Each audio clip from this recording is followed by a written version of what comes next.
जी, image optimisation factors जल्दी से। फिर हाँ जी, नंबर वन सबसे पहले इमेज का फॉर्मेट कन्वर्ट करना है। सबसे पहले हम देखते हैं इमेज साइजेस। हमें इमेज साइजेस मुख्तसर करने हैं, किलो बाइट्स में करने हैं, ठीक है। इमेज के साइजेस किलो बाइट्स में होने चाहिए, नंबर वन। आमतौर पर जब बंदा अच्छी तस्वीर शूट करता है तो वो एमबीज में होती है, तो वीडियो वेबसाइट के ऊपर एमबीज के इमेजेस हमें मिलते हैं। तो नंबर वन इमेज कंप्रेशन। उसके बाद image name conventions. Image name किस पर होना चाहिए, हमारा कीवर्ड्स पे होना चाहिए। मैं कहा दूसरी बात हो गई कि इमेज नेम कन्वेंशंस के इमेजेस के नाम कैसे हों। इमेज के नाम में स्पेस नहीं होना चाहिए, नेमिंग करते हुए डैशेस के साथ इमेज नेम होने चाहिए हमारे पास, ठीक है। उसके बाद अगला पॉइंट था कि अब हम उसकी कन्वर्जन करेंगे तो नेक्स्ट जनरेशन इमेज फॉर्मेट में ले जाएंगे, तो बहुत अच्छी बात है, डैट इज़ वेब की। उसके बाद हमने कहा कि अब टैग्स के एट्रीब्यूट्स की तरफ आ जाते हैं।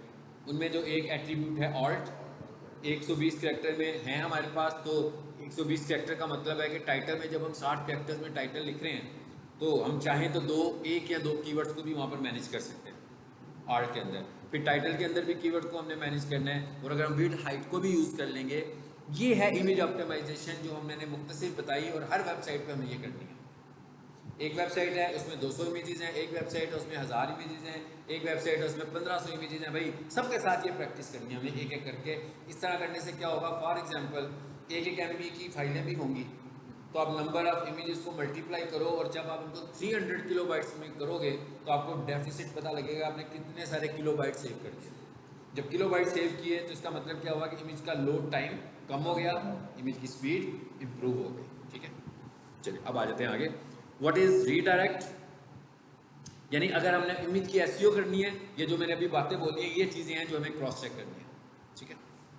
और इमेज एसईओ करने का सबसे बड़ा एडवांटेज ये है कि अगर आप अच्छे कीवर्ड के ऊपर इमेज एसईओ कर लेते हो तो गूगल इमेजेस में आप ही आते रहेंगे, सारे इमेजेस आपकी आ रहे होंगे, ठीक है।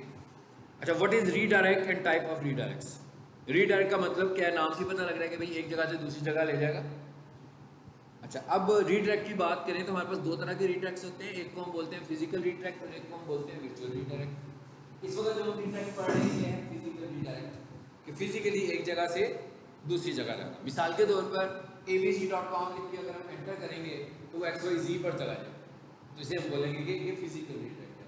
यानी एक URL को टारगेट किया, उसकी जगह पर दूसरा URL खुल गया, तो यह है फिजिकल रीडायरेक्ट। एक हमारे पास वर्चुअल रीडायरेक्ट भी होता है। वो कौन सा होता है, वो आपने पढ़ा हुआ है? शॉर्टर नहीं,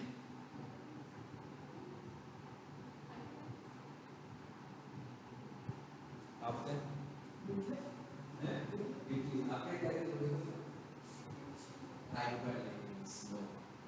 अच्छा, हमारे पास जो वर्चुअल रीडायरेक्ट है ना, देखें अगर हम कहें, जैसे मैं कह रहा हूँ एक जगह से दूसरी जगह जाना, तो ये फिजिकल हो गया। मतलब abc.com enter xyz.com, ary.com geo.tv, भाई लिखा ary साथ में और ये मैं आइडियाज लेना चाह रहा हूँ, बोलते हैं फिर आप सही जगह पे पहुंच जाएंगे। एक और भी वर्चुअल रीडायरेक्ट था जो हमने पढ़ा था, जो कि वो भी मूव करके एक दूसरी जगह चला जाता है। वो क्या था बता, जो मूव करके किसी दूसरी जगह चला जाता है, वो था canonical, but that is not physical redirect. वो वेबसाइट चेंज नहीं होती, वो क्राउलर मूव करता है। मैं क्या, उसमें सिर्फ क्राउलर आता है एक वेबसाइट पर, पता लगता है जनाब ये तो कॉपी पेज है, उधर से निकलता है और मास्टर कॉपी पर चला जाता है। तो इसे हम बोल रहे हैं वर्चुअल रीडायरेक्ट, फिजिकल रीडायरेक्ट नहीं है। लेकिन जो ये वाला रीडायरेक्ट है, अब हमें ये पता लग गया कि कैनोनिकल सिर्फ क्राउलर को मूव करता है, विजिटर को नहीं करता। लेकिन जो फिजिकल रीडायरेक्ट है वो क्राउलर को भी मूव करता है और विजिटर को भी, ये दोनों में फर्क हो गया। So it is difference between physical redirect and virtual redirect, ठीक है। अच्छा, अब रीडायरेक्ट भी समझ में आ गई। Redirect is a way to send both users and search engine to different URL। ये बात हमने की है कि भाई एक URL से दूसरे URL पे ले जाता है। ये है हमारे पास दो, एक को हम बोलते हैं 301, एक को हम बोलते हैं 302।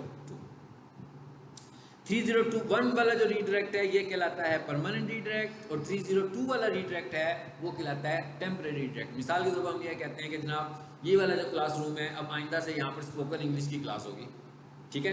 तो इसका मतलब क्या हुआ, अब आपकी क्लास किसी और जगह पे हुआ करेगी, तो ये तो परमानेंट बात होगी ना।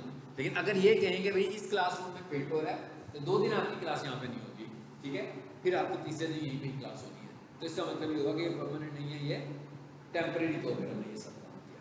सो इसी तरह यहाँ पर भी दो रीडायरेक्ट्स हैं, एक परमानेंट है और एक टेम्परेरी है। अच्छा, अब फीचर्स क्या हैं? सबसे पहले हम देखते हैं कि परमानेंट रीडायरेक्ट के फीचर्स क्या हैं। URL has been moved permanently to another URL। कहता है भाई परमानेंटली URL एक जगह से दूसरी जगह चला जाता है। अब मिसाल के तौर पर कोई बंदा परमानेंट क्यों लेकर जाएगा एक URL को दूसरे URL पे? समझने वाली बात तो ये है। पहली रीज़न तो ये हो सकती है कि वो ये चाहता है कि भाई पहले जहाँ पर वो चल रहा था सब कुछ अब वहाँ ना चले। मिसाल के तौर पर एक कंपनी है ABC की डोमेन उन्होंने बाई की थी, अब उन्होंने कहा नहीं भाई अब हमने ये नहीं यूज़ करनी, अब हमने XYZ यूज़ करनी। जैसे जनरेशन चेंज हुई, उन्होंने कहा भाई कंपनी का नाम बदलो, नया नाम रखा, तो अब वो चाह रहे हैं कि पुराने नाम से लोग लिखें तो नए नाम पर आ जाए। अब पुराने नाम को भी खत्म नहीं ना करना, क्योंकि पुराना नाम की अपनी पॉपुलैरिटी है, नए नाम पे जाना है। अब कोई बंदा पुराना नाम लिखेगा तो भी नए नाम पे जाएंगे। इसकी एग्जांपल आपके सामने ट्विटर है, ट्विटर x.com, पुराना नाम twitter.com, x पे आएंगे x.com, ट्विटर पर आएंगे, एक ही जगह पर जा रहे हैं दोनों जगहों से। तो एक तो ये पर्पज़ हो गया इसका। एक इसका और पर्पज़ भी है, और वो क्या है? SSL। हमने कुछ समझा था पहले थोड़ा सा कि भाई SSL भी एक SEO का फैक्टर है। SSL का मतलब क्या है? SSL ये मतलब, इस पर क्लिक करें जरा, क्या लिखा हुआ है? Connection is secure. इसका मतलब क्या हुआ कि इस जो भी वेबसाइट है, इस वेबसाइट के ऊपर SSL अप्लाइड है। एक वेबसाइट आएगा message connection is not secure, और वो अंदर जाने की जरूरत नहीं, वो यहीं पर ही आ जाता है लिखा हुआ कि your website is not secure. इसका मतलब क्या हुआ? वो कौन सी वाली है? वो SSL अप्लाइड नहीं है। SSL लेना भी एक, और SSL कोई SEO फैक्टर है, कोई थ्योरी नहीं है, कोई प्रैक्टिकल नहीं है, बल्कि एक सर्विस है जो हमने होस्टिंग कंपनी से बाई करनी है। तो जब हमने ये वाली सर्विस बाई की तो हमने एक SEO का फैक्टर अप्लाई कर दिया, यानी कि सिर्फ ये एक SEO का फैक्टर ही है। हमने होस्टिंग लिया तो साथ में हमने SSL भी ले लिया। जैसे मैंने SSL लिया तो उसका मतलब क्या हुआ कि SEO का एक फैक्टर अप्लाइड हो गया।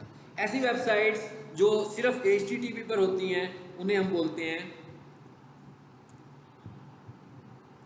सिर्फ एक वेबसाइट ये है, एक HTTP की वेबसाइट है और एक ये SSL अप्लाइड है। और जो HTTP पर है वो सिक्योर नहीं है। सो अब हम ये क्या कह रहे हैं? हम कह रहे हैं भाई जब हमने वेबसाइट खरीदी थी तो उस वक्त HTTP पर थे, अब हमने सर्विस बाय कर ली तो अब इस पर चली गई SSL पर चली गई। इसका मतलब क्या हुआ? अब हम ये चाहेंगे ना कि भाई जब कोई बंदा HTTP की वेबसाइट को भी खोले तो कहाँ चला जाए? HTTPS पर चला जाए। तो ये भी एक फैक्टर है। जिस तरह हम कैनोनिकल कह रहे थे कि लाजमी लगाना है अपने वेबसाइट के ऊपर, इसी तरह ये रीडायरेक्ट भी आपको लाजमी लगाना है। तो कोई भी वेबसाइट HTTP हो सकती है, इसलिए हम क्या करेंगे कि cPanel में जाकर एक ये वाला रीडायरेक्ट भी लगाएंगे कि भाई इसको कन्वर्ट कर दो किसके ऊपर? SSL के ऊपर। यानी कि ये भी एक परमानेंट फैक्टर है हमारा SEO का कि भाई हमने HTTP को HTTPS करना है, या यूं कह लें कि हमने क्या करना है? हमने 301 का एक रीडायरेक्ट लगाना है, लाजमी लगाना है। लगाने से SEO का एक और फैक्टर पूरा हो जाएगा। ये कैसे फैक्टर पूरा होता है जरा पहले ये देख लेते हैं। मैं इसको जरा लॉगिन कर देता हूँ और इसको समझ लेते हैं। अब अगला क्वेश्चन क्या है? अगला क्वेश्चन ये है कि भाई बंदा लेटर ऑन करवाता है, उससे पहले उसने अपनी SEO करवा ली, तो अब एक URL से तो अब दूसरे URL पर जा रहे हैं, तो क्या इससे हमारी SEO हर्ट होगी? अगर तो आपने 301 का URL लगाया हुआ है तो इससे आपकी SEO हर्ट नहीं होगी, यानी SEO का स्कोर भी साथ मूव कर जाएगा। देखिए क्या लिखा हुआ है यहाँ पे कि 301 redirect cost between 90 to 99% of link equity. Link equity का मतलब SEO पावर, उसकी लिंकिंग की पावर को भी साथ लेकर जाएगा टू द रीडायरेक्टेड एड्रेस।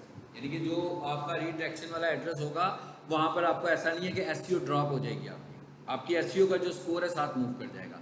किस शक्ल में? परमानेंट रीडायरेक्ट की शक्ल में। 30 redirects also implemented when you want to move off all of SEO value to the destination URL। कहता है इसका इससे ये भी है कि ये जब भी आप चाहते हो कि आपका URL भी मूव करे, आपकी एसईओ का स्कोर भी सेम रहे, तो हम 301 लगाते हैं। मगर हमें ये भी देखना है कि क्या हमारी रिक्वायरमेंट भी 301 है कि नहीं है। मिसाल के तौर पर किसी बंदे की रिक्वायरमेंट है टेम्परेरी स्विच, उसने कोई हफ्ते के लिए स्विच करना था या 10 दिनों के लिए स्विच करना था, लेकिन उसने कहा कि भाई 301 के फीचर ज़्यादा अच्छे हैं 302 के निस्बत। तो उसने कहा भाई ये तो टेम्परेरी स्विच था, लेकिन उसने सिर्फ फीचर्स की वजह से कि भाई 302 में तो एसईओ का स्कोर ड्रॉप हो जाएगा, मगर 301 में ड्रॉप नहीं होगा, तो वो 301 लगाता है और फिर वापस ख़त्म कर देता है। तो जब गूगल को पता लगेगा तो गूगल फिर आपको पेनल्टी करेगा इस चीज़ की कि भाई आपको तो 302 लगाना था, आपने 1 क्यों लगाया। ठीक है, तो जब उसके कंट्रोल में चीज़ आएगी तो इसका मतलब क्या होगा, वो इसको ब्लैक हैट एसईओ कंसीडर करेगा। हमारे पास एक होती है वाइट हैट एसईओ, एक होती है black hat SEO. White hat SEO का मतलब ये है कि हम गूगल के स्टैंडर्ड्स के मुताबिक चल रहे हैं। ब्लैक हैट एसईओ का मतलब ये है कि हम कोई शॉर्टकट्स यूज़ करते हैं जो कि गूगल के स्टैंडर्ड्स के बिल्कुल अगेंस्ट हैं। तो जब गूगल को ये पता लग जाता है और जब हम ब्लैक हैट एसईओ में आ जाते हैं, तो फिर जो हमारा यूआरएल होता है, जो मर्जी हम कर लें, वो कभी भी यूआरएल एसईओ में कंसीडर नहीं होगा। फिर हमें क्या करना पड़ेगा, बिल्कुल एक नई वेबसाइट पर भी जाना पड़ेगा और नए कंटेंट के साथ, यानी कि जब हम ब्लैक हैट एसईओ देंगे। इसलिए हमें कभी भी क्विक एसईओ में नहीं जाना, बल्कि ऑर्गेनिक मेथड्स पे जाना है, जो उसके ऑर्गेनिक मेथड हो। कोई बंदा अगर आपसे कहे कि भाई 4 दिनों में आपकी वेबसाइट को मैं रैंक करवा देता हूँ, तो इसका मतलब है कोई बोट यूज़ करेगा, कोई गूगल के स्टैंडर्ड्स के अगेंस्ट जाएगा, उस पर नहीं जाना। हमें समझना चाहिए कि गूगल का जो फैक्टर है वो क्या है। ऑलरेडी इतने सारे लोग मौजूद हैं, कंपटीशन उनमें इतना ज़्यादा है, तो उसमें जो प्रॉपर टाइम है, वो टाइम कितना होता है गूगल के मुताबिक, वो 4 से 6 माह का कम से कम टाइम होता है। लेकिन अगर आप ऑन साइट एसईओ करते हैं, जैसे अभी हम बात कर रहे हैं, एक अच्छी ऑन साइट एसईओ करते हैं, तो आप 1.5 से 2 महीने में किसी एक कीवर्ड पर तो कम से कम रैंक करा सकते हैं। और बाकी जो हमने साइंस पढ़ी थी कि भाई 4 शब्द में 4 कीवर्ड्स, तो क्विक रैंकिंग करने का ये मेथड है हमारे पास। ठीक है, मतलब ये ऑर्गेनिक मेथड है, ये वाला मेथड बिल्कुल ऑर्गेनिक है जी। मूविंग अ न्यू डोमेन, ये हमने एग्जांपल देख ली जो मैंने भी आपको बताई भी है कि इसका ये पर्पस होता है। एक दफ़ा फिर देख लेते हैं, अगर उसको कोई हमारी बात समझ में आई हो। नहीं आई तो फिर कोई बात नहीं, नहीं खोलता तो फिर हम अगला टॉपिक साथ देख लेंगे। अब दूसरा आ गया 302। तो पैरेलल हम 302 को भी डिस्कस कर ही रहे हैं कि भाई 301 परमानेंट है, तो 302 टेम्परेरी है। जब आपने टेम्परेरी मूव करना होता है, टेम्परेरी मूव की एग्जांपल भी अभी हमने की थी कि भाई क्लासरूम में पेंट हो रहा है, तो उन्होंने कहा भाई कुछ दिनों के लिए आपकी क्लास में होगी। इसी तरह आपको अपनी वेबसाइट पे कोई मेंटेनेंस करनी है, तो कुछ टाइम के लिए आप अपनी वेबसाइट को दूसरे यूआरएल पर ले जाते हो और फिर वापस ले आओगे। लेकिन ये याद रखना है कि जब हम टेम्परेरी यूज़ करेंगे तो हमारा एसईओ का स्कोर भी ड्रॉप होगा, एसईओ का स्कोर सा, और क्राउलिंग नहीं होगी, क्राउल नहीं होता, 302 का एड्रेस क्राउल भी नहीं होगा। तो ये काम सिर्फ और सिर्फ मेंटेनेंस के लिए हम इस्तेमाल करते हैं। और इसका जो दूसरा पर्पज़ है वो है A B testing. A B testing का क्या मतलब होता है कि जब हम अपने किसी भी एक वर्जन को दूसरे वर्जन के साथ टेस्ट करना चाहते हो। ठीक है, मिसाल के तौर पर मैंने 2 वेबसाइट्स बना ली फॉर द टाइम बिंग, मैंने कहा एक दिन के लिए टेस्टिंग करते हैं। एक को मैंने एक दूसरे यूआरएल पे लगा दिया, एक को मैंने दूसरे पे, और रिजल्ट्स देखने के लिए हमने देखा कि भाई किसके रिजल्ट ज़्यादा अच्छे आते हैं।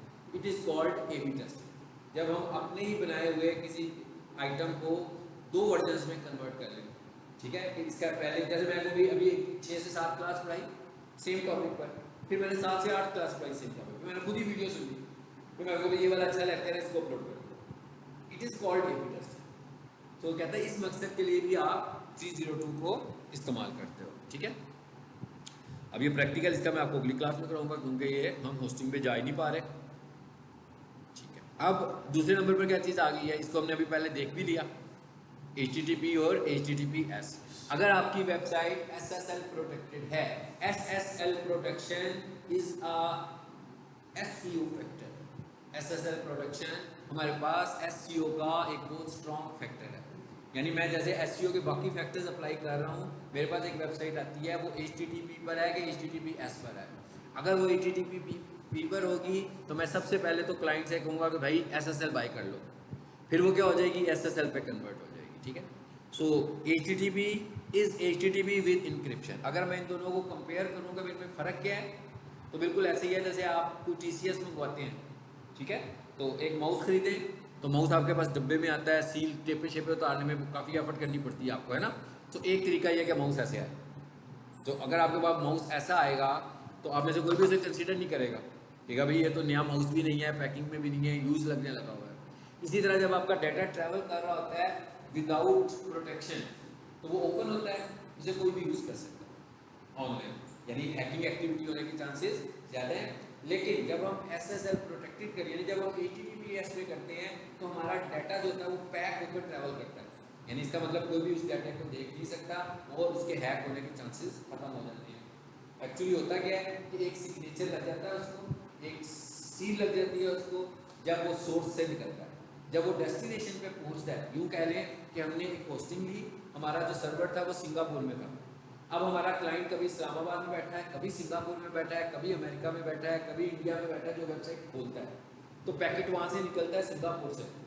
अब SSL प्रोटेक्टेड होगा तो सील होगा, और जब वो अपनी डेस्टिनेशन यानी जो बंदा उसको खोल रहा है उधर पहुंचेगा तो अनसील हो जाएगा।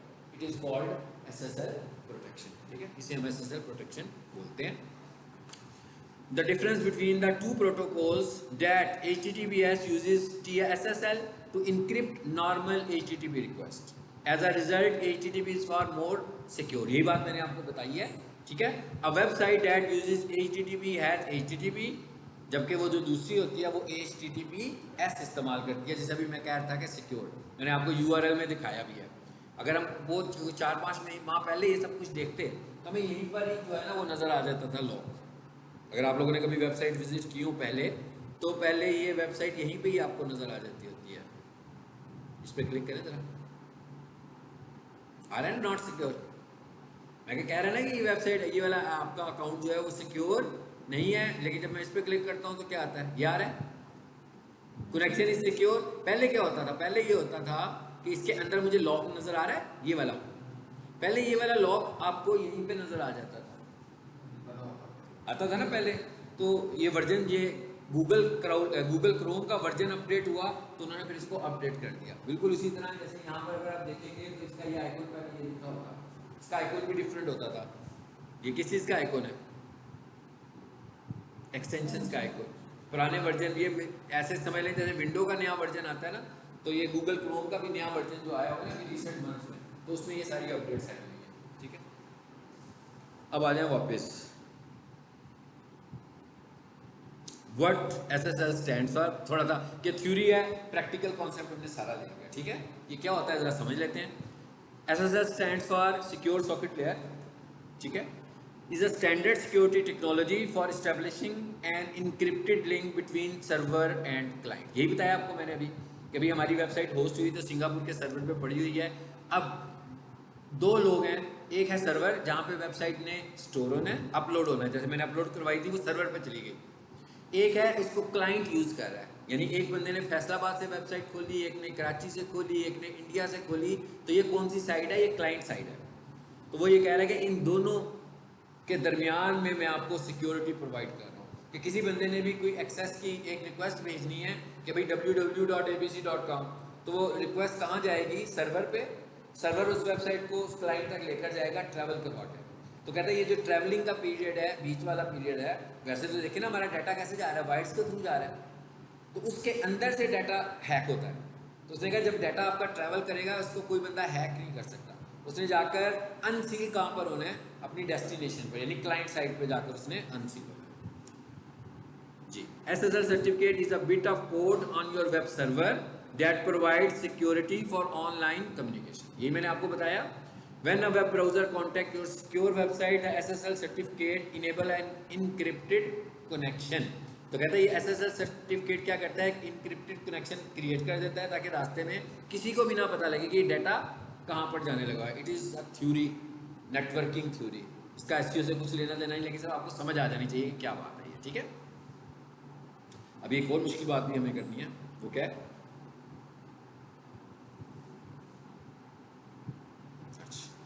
ये हमने यहाँ पर कंपैरिजन किया। मैं क्या यहाँ पे कंपैरिजन किया, पहला कंपैरिजन तो वो सिंपल सा ही है कि HTTP से क्या बनता है भाई और HTTPS से क्या बनता है। दूसरा कंपैरिजन क्या किया, ये जरा समझना आपको, ये भी नेटवर्किंग का टॉपिक है। HTTP works at application layer, HTTPS work at transport layer. यानी इसका मतलब क्या है कि नेटवर्किंग में एक वर्चुअल मॉडल होता है जिसमें हम दिखाते हैं कि डाटा कैसे काम करता है, उसको बोलते हैं हम लेयर मॉडल। उस लेयर मॉडल में एक लेयर होती है ट्रांसपोर्ट लेयर, वर्चुअल मॉडल है, और एक लेयर होती है एप्लीकेशन लेयर। अब हम ये दिखा रहे हैं कि भाई जब डाटा ट्रैवल कर रहा होता है तो ये मुख्तलिफ लेयर से गुजर रहा होता है। तो वर्चुअली हम ये कहते हैं कि जब वो ट्रांसपोर्ट लेयर में होता है, बिल्कुल ऐसे ही है ना जैसे आप शिफ्टिंग करते हैं तो चीज़ों को पैक कर लेते हैं, कहते हैं जब वो ट्रांसपोर्ट लेयर में होता है तो वो पैक होता है, और जब वो एप्लीकेशन लेयर में होता है तो वो यूजिंग के फॉर्मेट में होता है। तो कहता है जो HTTP है ना वो इसी लेयर पे रहता है, जबकि ये जो है वो जब मूव कर रहा होता है तो वो ट्रांसपोर्ट लेयर में आ जाता है, और जब डेस्टिनेशन में जाता है फिर एप्लीकेशन लेयर पर आता है। लेकिन ये क्या है, ये पूरे के पूरे नेटवर्क में ही हमारे पास किस लेयर पे रहता है, एप्लीकेशन लेयर का मतलब क्या है, तो इसे यूज किया जा सकता है। ट्रांसपोर्ट लेयर का मतलब यहाँ पर नहीं यूज किया जा सकता, यूज कहाँ पर होना है, उसने एप्लीकेशन लेयर पे। तो कहते हैं जब डाटा मूव करता है तो वो इस पे रहता है, जब वो डेस्टिनेशन पे पहुंचता है तो उस वक्त एप्लीकेशन लेयर पे आ जाता है। उसके बाद the default port number is 80। अब पोर्ट क्या होती है, बिल्कुल ऐसी है जैसे पोर्ट्स हैं 1 2 3 4 5 6, लैपटॉप में बहुत सारी पोर्ट्स लगी हुई हैं। भाई मैं केबल का जैक लगाता हूँ, फिर मैं ये वाली केबल लगाई हुई है, फिर मैं इंटरनेट की अलग केबल लगाता हूँ, फिर मैं USB अलग लगाता हूँ, जैसे हम बोलते हैं ना कि हमारी डिवाइस की पोर्ट्स हैं। इसी तरीके से वर्चुअल पोर्ट्स भी होती हैं, जो फिजिकल पोर्ट्स नहीं है, वर्चुअल पोर्ट्स बनी हुई हैं। उनमें से इंटरनेट हम जो चला रहे हैं, इंटरनेट चलाने वाली जो पोर्ट है, जैसे हम कहते हैं ना प्रॉक्सी लगी हुई है कि भाई ये वेबसाइट नहीं खुलती, ये वेबसाइट नहीं खुलती, या ये वेबसाइट खोल लेते हो, एक वेबसाइट ब्लॉक हुई आपने खोल ली, लेकिन क्या हम इस तरह किसी का ईमेल खोल सकते हैं प्रॉक्सी लगाकर? नहीं खोल सकते। वेबसाइट खोल सकते हैं, मतलब अगर ट्विटर नहीं चल रहा, प्रॉक्सी लगाएं, VPN लगाएं, वेबसाइट खुल जाएगी। लेकिन अगर मैं किसी का ईमेल खोलना चाहता हूँ तो VPN लगा के मैं किसी का ईमेल एड्रेस तो नहीं खोल सकता ना, इसलिए कि जो ईमेल्स हैं वो इस पे काम करती हैं 443 पे, और जो आपकी वेबसाइट्स होती हैं वो इस पोर्ट पे काम करती हैं। तो इनको तो हम प्रॉक्सी से खोल सकते हैं, इन्हें हम प्रॉक्सी से नहीं, यूजर नेम क्रीडेंशियल से ही खोल सकते हैं, यानी पासवर्ड से ही खोल सकते हैं। तो उसने कहा कि HTTPS जो है वो 443 पे काम करती है, और HTTP जो है वो पोर्ट 80 पे काम करती है, ठीक है।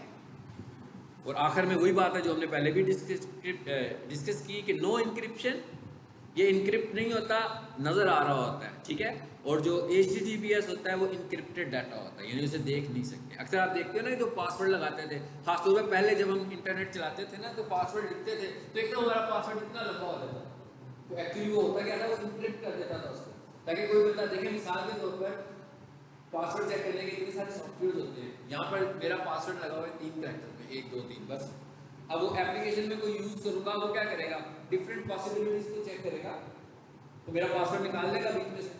भाई 3 ही तो कैरेक्टर्स हैं, 3 कैरेक्टर्स में कितनी पॉसिबिलिटीज बन सकती है, वो एप्लीकेशन निकाल लेगा। लेकिन अगर मेरा पासवर्ड 3 कैरेक्टर्स का हो और कोई उसको इंक्रिप्ट करके 15 16 का कर दे, अब तो उस जगह पर पहुंच ही नहीं सकता कि मेरा पासवर्ड की लेंथ क्या है। इट इज कॉल्ड इंक्रिप्शन, कि उसको इंक्रिप्ट कर देता है और डिक्रिप्ट काम करता है जाकर डेस्टिनेशन पे, जो एक्चुअल चीज वो डेस्टिनेशन पे जाकर दिखाएगा। इट इज कॉल्ड इंक्रिप्शन, ठीक है। ये हो गया, ये देखिए, ये चले तस्वीर में मैंने रखा भी हुआ, ये पहले ऐसे नजर आता था, ये SSL है। अभी ऐसे नहीं आ रही ना, आपने देखा ना अभी ऐसे नहीं आ रहा है, मैंने इस पर क्लिक किया तो अंदर मुझे लॉक नजर आया। तो पहले ऐसे नजर आता था, और नीचे आकर देखें जो नॉट सिक्योर थी वो ऐसे नजर आती थी, ठीक है।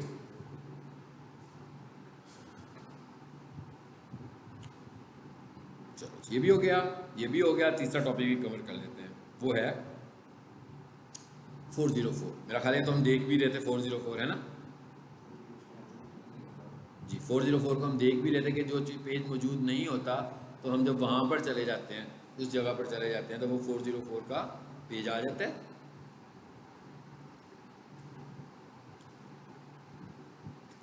फोर 404 का मतलब यह है कि गूगल की एक वेबसाइट है, उसके ऊपर बहुत सारे URLs हैं, आप किसी URL पे क्लिक करते हैं, अगर तो वो मौजूद होगा तो आप उस URL पे चले जाएंगे। अगर वो URL मौजूद नहीं होगा तो एरर मैसेज आएगा, लेकिन वो कहेगा कि भाई ये URL अब नहीं है, 404 से आएगा। अब SEO के पॉइंट से ये जो 404 के एरर्स होते हैं ये ठीक नहीं होते हैं। इसका मतलब क्या हुआ, जब कोई वेबसाइट हमारे पास आती है तो सबसे पहले तो हम ये देखते हैं कि उसके 404 एरर्स तो नहीं जनरेट हो रहे। अब अगर एक छोटी वेबसाइट होगी तो भाई ये टास्क तो बड़ा सिंपल है। मिसाल के तौर पर एक पेज है, एक वेबसाइट है, उस पर 4 पेजेस हैं, home, about us, contact us, gallery, simply check हो जाएगा। लेकिन एक वेबसाइट है, जैसे ई कॉमर्स टाइप की वेबसाइट्स होती हैं, उनके ऊपर तो बहुत सारे यूआरएल्स होते हैं भाई। एक वेबसाइट है उसके 1000 यूआरएल्स हैं, एक वेबसाइट है उसके 2000 यूआरएल्स हैं, एक वेबसाइट है उसके 10,000 यूआरएल्स खुल रहे हैं, एक एक हर प्रोडक्ट के अगेंस्ट एक यूआरएल खुल जाता है उसका।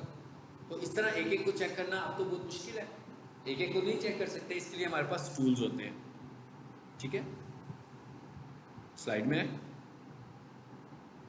ये बहुत सारे हमारे पास टूल्स हैं। 404 एरर भी इसको बोलोगे, इसे हम ब्रोकन लिंक्स भी कहेंगे। ठीक है, इनको हम डेड लिंक्स भी कहेंगे, हम इनको ब्रोकन लिंक्स भी कहेंगे, इनको हम डेड लिंक्स भी कहेंगे, और इसको हम 404 एरर भी कहेंगे।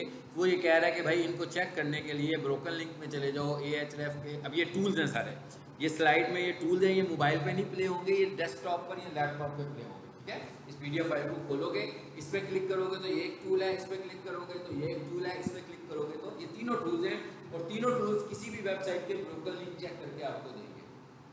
अब और इनमें जो अच्छा सबसे रिलायबल टूल है, तीनों ही है, सबसे बेहतर है वो ये है। मैं इस पर क्लिक करता हूँ, अलाउ करता हूँ, आगे यहां आकर अब हम उसको वेबसाइट का एड्रेस देंगे कि भाई किसको चेक करने जा रहे हो। ठीक है, मिसाल के तौर पर जी हम कहते हैं क्लिक सॉल्यूशन को चलिए चेक कर लेते हैं।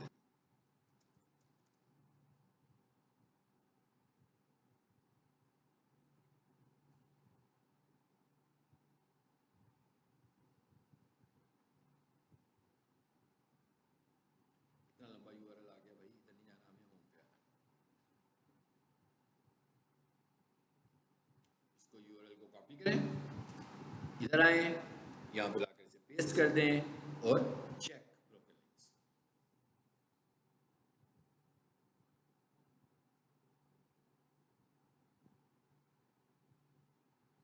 जी आया message, broken links to your site दिखा है।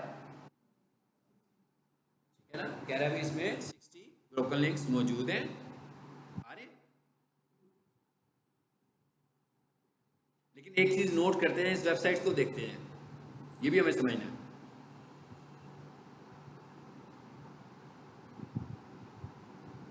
कोई भी पीक सॉल्यूशन की वेबसाइट का लिंक तो नहीं है, नहीं है ना। इसका मतलब क्या हुआ, ये कौन से लिंक्स हैं, क्लिक करें, ये वो लिंक्स हैं जो लिंक बिल्डिंग के थ्रू बनाए गए हैं। क्योंकि जब हम लिंक बिल्डिंग के थ्रू बनाते हैं, देखें कुछ भी नहीं मिला उसको इस वेबसाइट के ऊपर। लिंक बिल्डिंग के ऊपर हम बनाते हैं तो दूसरों की वेबसाइट पे बनाते हैं ना जाकर। अब वो दूसरों की बिजनेस कितनी देर चलता है हमें तो नहीं पता। लिंक बिल्डिंग का आखिरी एक लेसन हम लेंगे, उसमें भी स्ट्रेटेजी समझेंगे। ठीक है, सो लिंक बिल्डिंग को आज के दौर में बड़े एहतियात से इस्तेमाल करना चाहिए, क्योंकि इससे आपकी गुडविल भी खराब होगी। अपना बनाया हुआ लिंक तो हम अपडेट कर सकते हैं ना, किसी दूसरे की वेबसाइट पे बनाया हुआ लिंक तो हम अपडेट भी नहीं कर पाएंगे, क्योंकि वेबसाइट की डोमेन ही एक्सपायर होगी, उसने डोमेन ही नहीं रिन्यू करवाई, तो उसके ऊपर जो हमारा लिंक पड़ा था वो भी डेड हो गया, उससे रेपुटेशन हमारी ख़राब हो गई। क्योंकि भाई गूगल इसको बहुत स्ट्रांगली देख रहा है, और गूगल ये देख रहा है कि आपके लिंक से जो ट्रैफिक जनरेट हो रही है वो उस जगह पर जा रही है जहाँ पे कुछ भी नहीं है, वो तो गड़बड़ हो गई ना।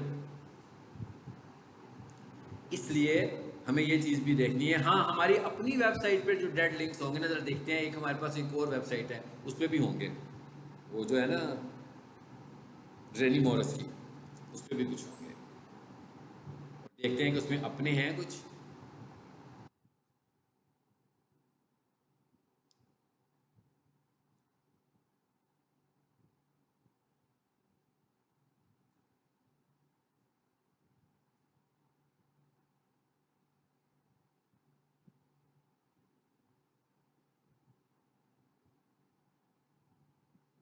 इसको बंद कर दें पहले, अब इसका जूम बड़ा कर लेते हैं,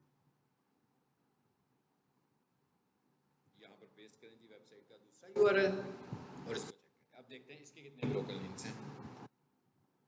फिर वही सीन है कि भाई देखना है कि इसकी अपनी वेबसाइट पे कितने,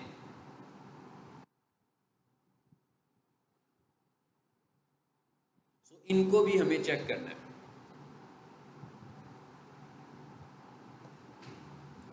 जी कितने आ रहे हैं, जस्ट 4 है।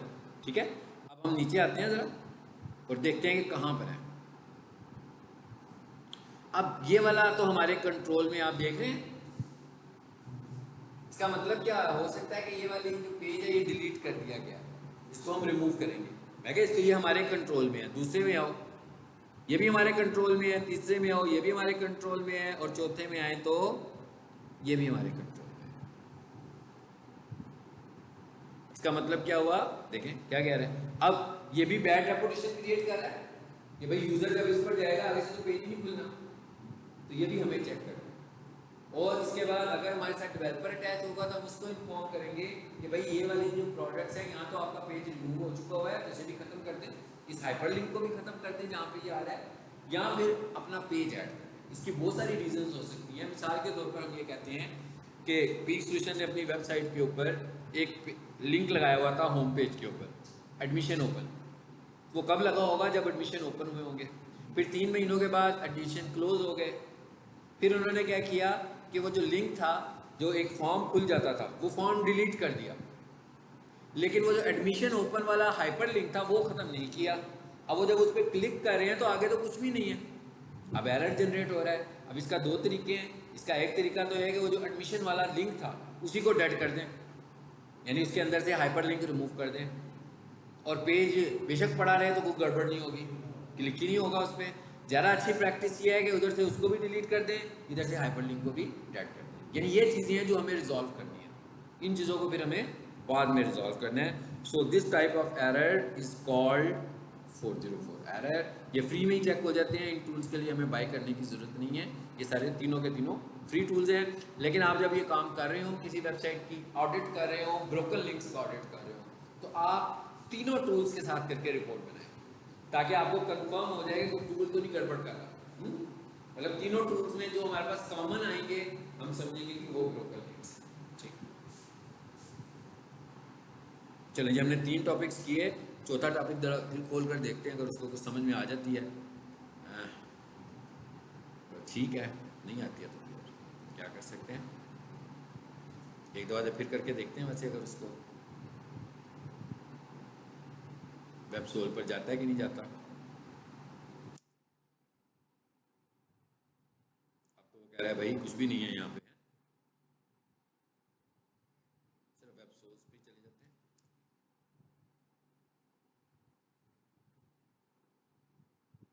जी, कैसे जाते हैं, अकाउंट में ये लिखा है माई अकाउंट, इस पे जाएं,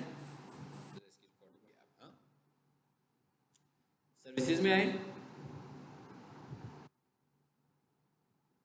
आगे एक्टिव पे आए, ये हमने प्रीवियस भी देखा था, ये काम किया था ना।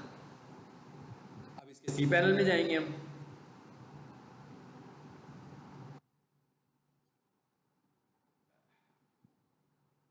नहीं ये करता है। मैं कहा जब हम डाटा से करेंगे ना, मोबाइल डाटा से, तो ये हमें कनेक्ट नहीं होने देगा। इसलिए कि उसका आईपी चेंज हो रहा है, वो कह रहा है नहीं समझ आ रहा मुझे लॉगिन होना आपका ना, इधर तक तो ला रहा है लेकिन इससे आगे मुझे काम नहीं करने दे रहा, ये मोबाइल डाटा यूज़ कर रहा हूँ इस वजह से हो रहा है। इधर तक आया, फिर मैं इस पर गया सर्विसेज में, इसने मुझे इधर ही घुमाते रहना है।